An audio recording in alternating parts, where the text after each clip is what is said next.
Alright, this is how it works. You have power, three-phase power. That means you got 320 volt wires that come in to here, and they get dispersed out.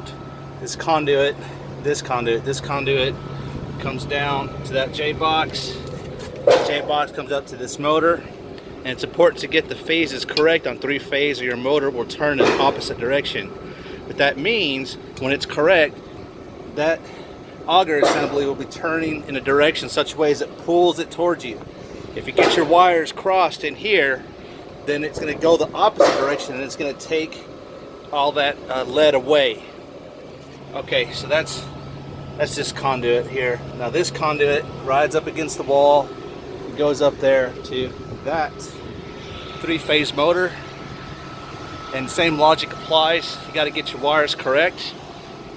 That way it can pull the lead upward. Get your wires incorrect, it'll actually push the lead down. Okay, so you got your motor. This is a high torque motor. And then you got your gearbox. It's a motor, gearbox with fluid in it, hydraulic fluid. And then you have your steel peg. This right here is what turns. And you can see it's a steel peg that goes into the auger sleeve. So that peg, there's holes through the peg, there's holes through the sleeve. So there's a bolt that connects the peg to the sleeve. Okay, so what's going to happen is that if you have an ingot, that peg is in the sleeve here, and it's hollow on the inside. Then here at the bottom, I took this assembly apart. You got another peg that goes in the auger sleeve. Maybe you can see that better. And that bolt connects the peg to the sleeve. Alright, there's some other, you should be able to lift this.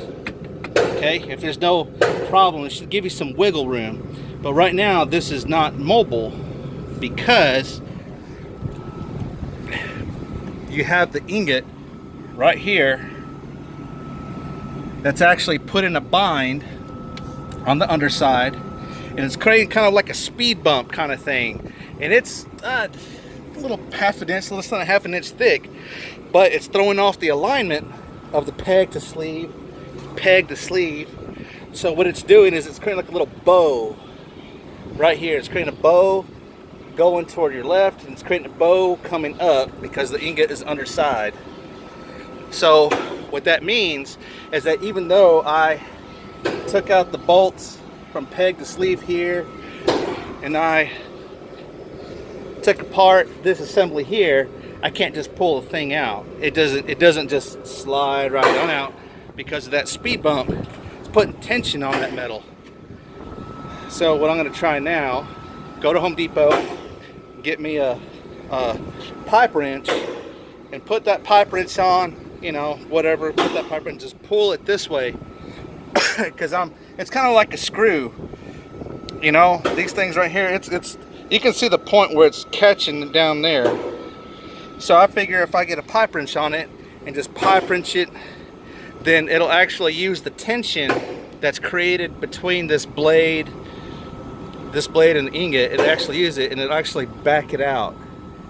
And then once it's backed out of this, it'll kind of poing, there's tension, so it'll kind of pop out a little bit, and then I should be able to, I'm not strong enough, I probably can't do it, but get this dude, get it out, so that way I can kind of chisel out this ingot that's underneath the blade and on the side of the blade. Well, that's the plan anyway. So that's a real quick dirty lesson on how this shit is kind of put together.